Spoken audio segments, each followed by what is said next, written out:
orang-orang yang justru dijadikan panutan menciptakan cahaya untuk orang banyak justru menciptakan kegelapan, dan orang-orang yang menciptakan cahaya dianggap justru orang-orang yang tersesat atau kalau perlu harus di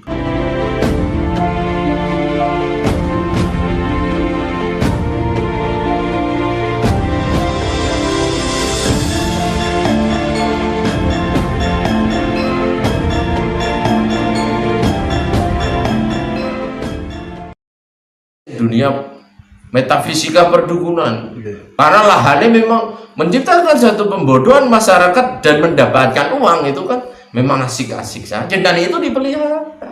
Iki nek aku terus diserang wong supranaturalis sa Indonesia, spiritualis supranatural, ya udah memang seperti itu kok kenyataan.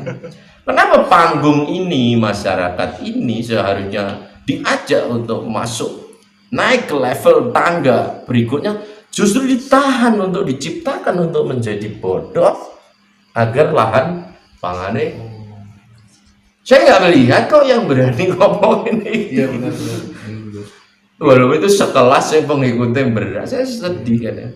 Kadang wong sing pengikutnya akhirnya cari makannya justru ladangnya dari situ menciptakan, walaupun dalam konteks hakikat sebenarnya delok papan lan empan. Contoh gini mas, hal-hal yang bersifat hakikat sebenarnya kayak seperti ini, sebenarnya kalau tidak saya pantau, tidak ada yang berbicara seperti ini, pasti saya nggak akan berbicara seperti ini.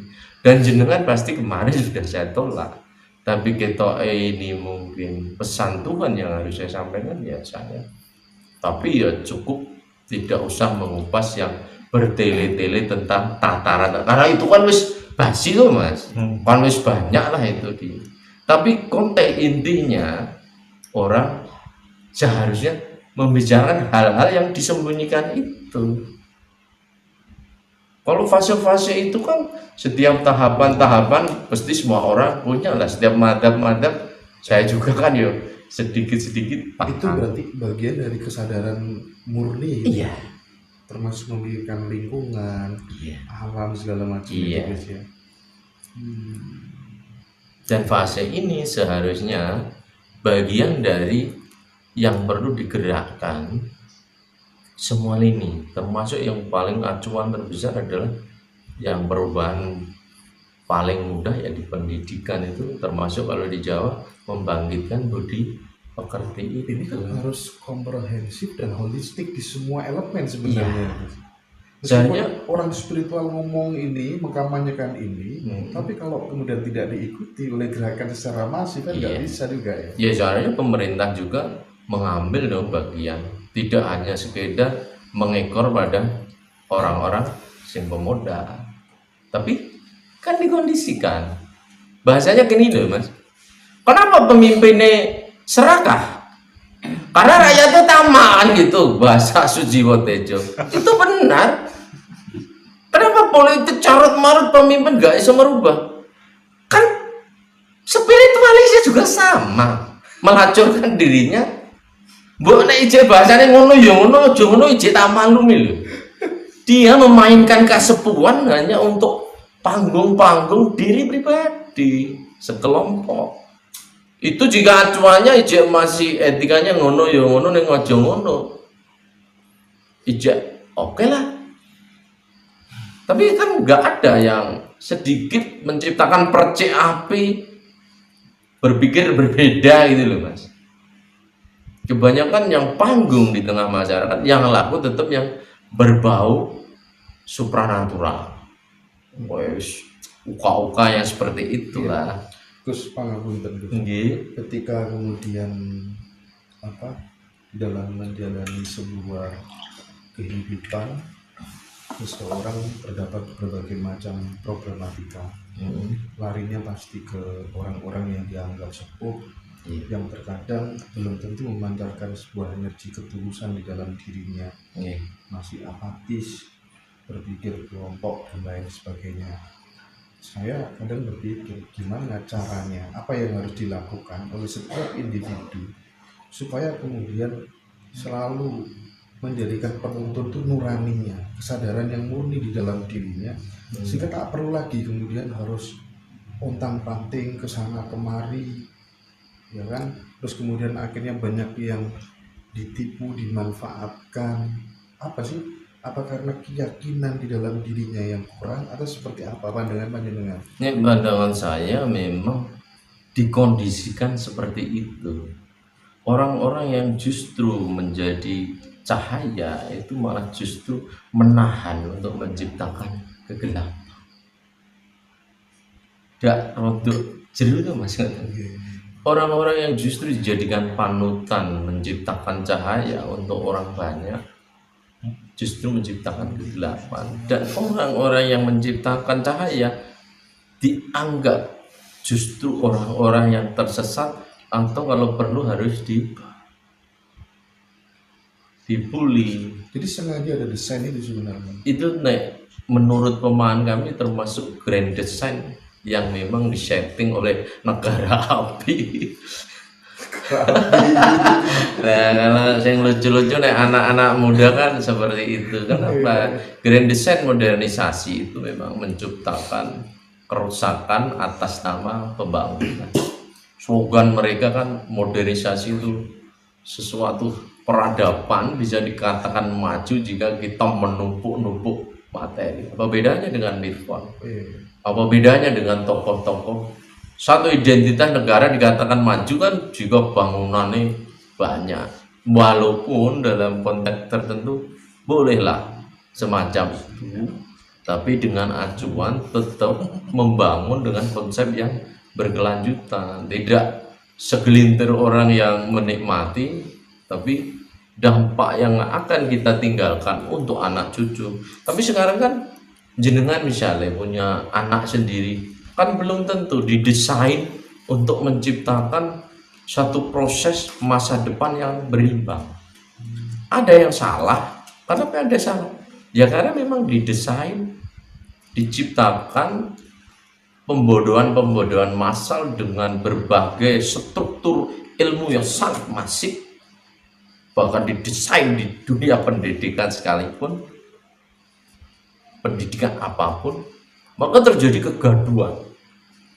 Karena memang itu didesain, memang diciptakan benturan-benturan agar mudah dikendalikan satu skenario besar yang bermain di belakangnya. Seharusnya saya pikir memang pemimpin-pemimpin berniat, punya niat. Ratu Adil itu kan menurut hemat saya kan satu konsep yang harus dijalankan dari akar sampai buah. Tapi grand design itu kan hanya wacana. Ini kan dan ini harapan dan harapan. Sesuk bakal akan turun. Itu kan satu imajinasi, mimpi karena sudah putus asa. Tapi itu didesain malah justru dipelihara sedemikian rupa hingga malah justru itu menciptakan kelanggengan, sistem gagal itu dilanjutkan. Ini memang rondo, aku mungkin rondo wong sing nyeleneh dhewe ya cara berpikir saya. Ya, sengaja dipelihara supaya kebangkitan spiritual tuh. Nah, termasuk satrio opininya. Iya, itu kan bagian sebenarnya dari konsep mimpi-mimpi konsep yang seharusnya dijalankan semua orang, itu bagian dari per individu dan mengacu pada kesadaran murni. Nah, kesadaran murni kan berarti gak usah kandan-kandan mas, itu menjadi satu kebudayaan bersama. Misalnya contoh membuang sampah pada tempatnya, itu hal yang paling sederhana, tapi sekarang yang terlihat apa? Membuang sampah gak duit dosa mas, sholatnya kenceng misalnya, dia mengatasnamakan, wah tidak punya malu itu buang sampah sembarangan, nong kalenan di kali sampai di laut. Ya Allah, itu berapa ton tiap hari. Bukan berarti itu sangat salah. Memang era modern pasti menciptakan satu hukum dampak timbal balik, tapi setidaknya masyarakat sendiri kan punya kesadaran. Tapi kenapa isu-isu seperti itu tidak dijadikan dorongan yang lebih hebat? Tidak menarik dan tidak menguntungkan sebagai pilot projectnya wong pinter-pinter. Kenapa sih? Boleh sih era pembetonan, boleh bangun-bangun, itu seakan-akan suatu hal sih memang hebat. Ya, artinya bisa ditarik sebuah konklusi bahwa dalam teologi Jawa misalnya ada yang kita kenal misi besarnya adalah Hanomayu Rahayuning Bawono gitu kan. Itu hanya mentah di tataran wacana. Ketidakpuasan yang kita diskusikan tadi itu sebenarnya aktualisasinya di lapangan itu loh apa? Wujudnya itu loh apa gitu. Nah, barangkali bisa dieksplor Gus. Kira-kira wujud nyata yang harus dilakukan khususnya bagi generasi muda karena nasib republik ini kan di pundak mereka. Apa kira-kira? Pandangan saya yang di dunia itu sebenarnya kan sederhana. Dunia itu sebenarnya karena kita termasuk pada fase kebablasan ya, memuja hal-hal yang bersifat materi menjadi Tuhan itu sendiri. Jadi orang-orang sekarang itu kita anggap sudah